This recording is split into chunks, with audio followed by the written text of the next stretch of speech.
Baik, saudara-saudara sekalian, mengawali perkuliahan kali ini, saya ingin menjelaskan terlebih dahulu tentang rencana pembelajaran selama satu semester ini atau RPS.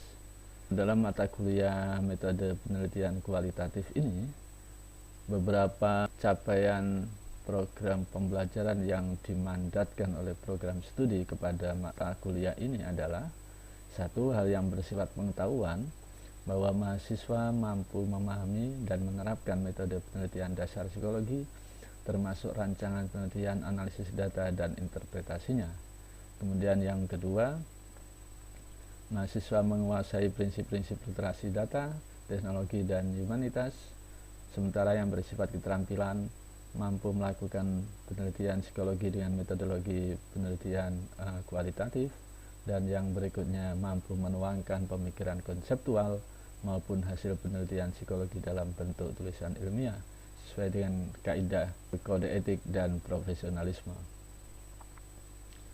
Nah, berangkat dari sana, maka capaian pembelajaran yang menjadi fokus dalam mata kuliah ini adalah: pertama, yang bersifat pengetahuan mampu mendeskripsikan metode penelitian dasar psikologi termasuk rancangan penelitian, analisis data, dan interpretasinya, mampu menguasai prinsip-prinsip literasi data, teknologi, dan humanitas, serta yang bersifat keterampilan. Ada dua poin ini.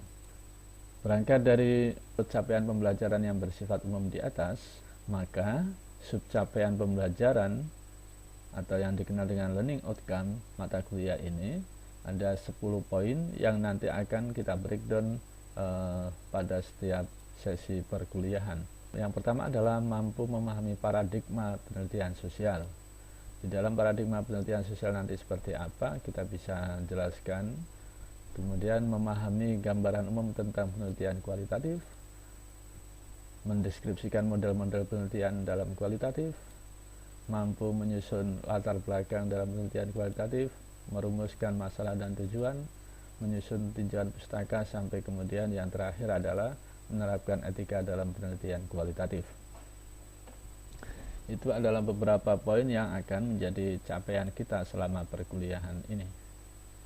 Nah, sebagai deskripsi singkatnya mata kuliah ini, bahwa mata kuliah ini dimaksudkan untuk memberikan keterampilan mahasiswa dalam menganalisis secara sistematis terkait problem-problem sosial secara umum maupun psikologis di masyarakat melalui proses penelitian secara kualitatif.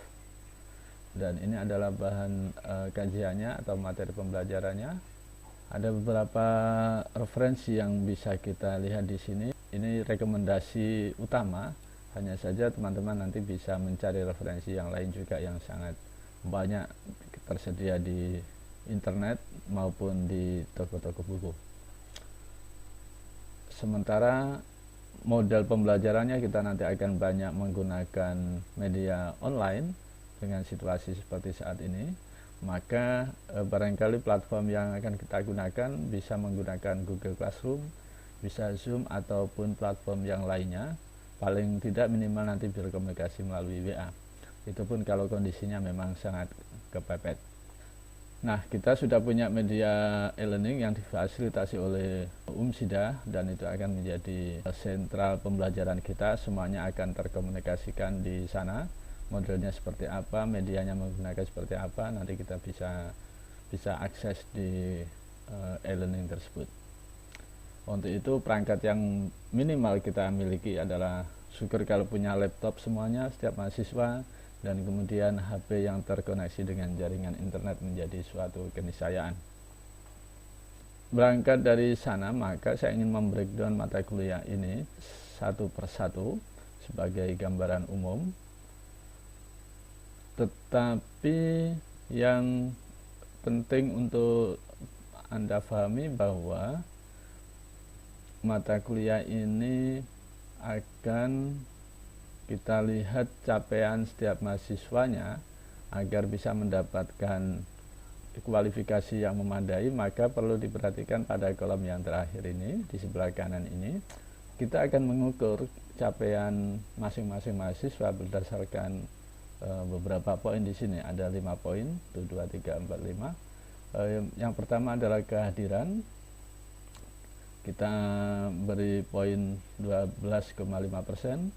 Tidak cukup sampai di sana, kalau hadir saja tapi tidak aktif akan mengurangi poinnya. Maka di sini kita beri poin 12,5% untuk keaktifan. Kemudian tugas-tugas yang dilakukan poinnya lebih tinggi 25%. Nanti kita juga ada UTS 20% dan UAS paling tinggi ada 25%. Itu sebagai acuan sehingga nanti Anda akan mengukur apakah saya ini punya kualifikasi yang cukup atau tidak sampai pada akhir semester, tergantung Anda sendiri bisa mengukur di sininya seperti apa. Nah, selanjutnya kita akan masuk di pokok-pokok bahasan di setiap perkuliahan. Pada perkuliahan materi pertama kita akan bahas tentang bagaimana paradigma penelitian sosial. Jadi nanti kita akan bahas tentang penelitian sosial, perbedaan paradigma penelitian kuantitatif dan kualitatif itu seperti apa. Yang itu semua bisa kita baca di banyak referensi. Kita bisa lihat juga di misalnya dari Sugiono, metode penelitian kualitatif dan kuantitatif, dan beberapa referensi yang lain. Materi yang berikutnya kita akan melihat gambaran secara umum tentang penelitian kualitatif. Di sini menyangkut dasar-dasar penelitian kualitatif dan tahapan-tahapan penelitian kualitatif yang harus dilalui. Berikutnya kita membahas tentang model-model penelitian dalam metode kualitatif. Misalnya kita memulai dulu dari etnografi dan studi kasus, kita akan diskusikan di sana. Setidaknya akan memberikan gambaran secara umum tentang bagaimana metode etnografi dan studi kasus itu diterapkan. Selain itu kita akan juga mempelajari tentang apa itu grounded theory dan fenomenologi. Dilanjutkan dengan kita sampai masuk pada capaian pembelajaran mata kuliah keempat, yaitu menyusun latar belakang dalam penelitian kualitatif. Untuk ini kita terlebih dahulu akan membahas tentang bagaimana mengidentifikasi masalah yang harus diteliti dan cara merumuskan latar belakang penelitian yang baik itu seperti apa. Selanjutnya kita diharapkan mampu merumuskan masalah dan tujuan penelitian kita, dan juga membuat proposal kita supaya bisa punya nilai lebih, memenuhi kualifikasi yang cukup untuk dianggap proposal dalam sudut pandang ilmiah. Maka kita akan kaji di sana tentang bagaimana merumuskan masalah yang baik dan bagaimana merumuskan tujuan penelitian yang oke. Tidak kalah pentingnya kita akan mengkaji tentang tinjauan pustaka, yang ini seringkali agak lemah di kita. Ini sangat menantang karena membutuhkan banyak referensi untuk bisa mengakomodir kajian-kajian sebelumnya, agar apa yang kita tawarkan sebagai rencana penelitian kita itu benar-benar menjawab persoalan selama ini yang barangkali belum dikaji oleh peneliti atau para ilmuwan sebelumnya. Poin yang ketujuh, capaian pembelajaran yang ketujuh, diharapkan kita mampu menetapkan populasi sampel dan dalam penelitian kualitatif.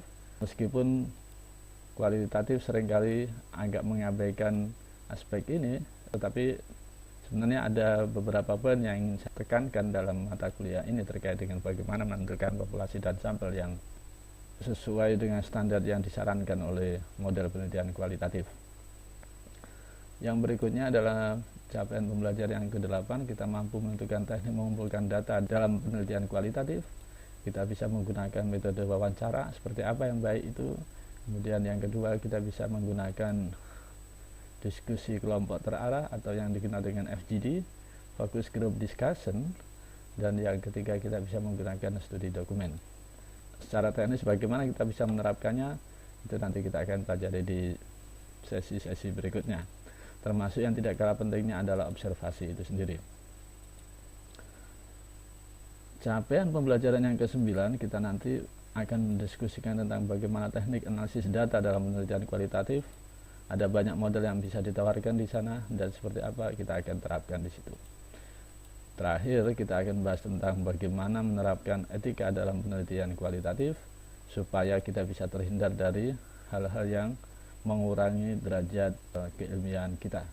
Makanya ada sejumlah etika yang harus kita pelajari, misalnya kita bagaimana cara menghindarkan diri dari plagiarisme, dan kita juga perlu mengenal bentuk-bentuk plagiarisme yang sebenarnya tidak dibenarkan dalam setiap karya ilmiah yang kita ajukan. Saya kira itu beberapa poin mengantarkan perkuliahan kali ini. Paling tidak ini akan memberikan gambaran secara umum apa target yang diharapkan selama mata kuliah ini berjalan sampai di akhir perkuliahan nanti.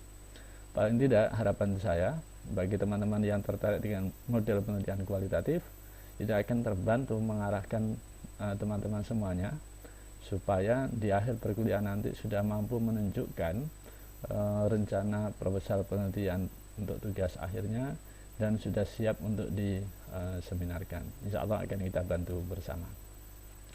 Terima kasih.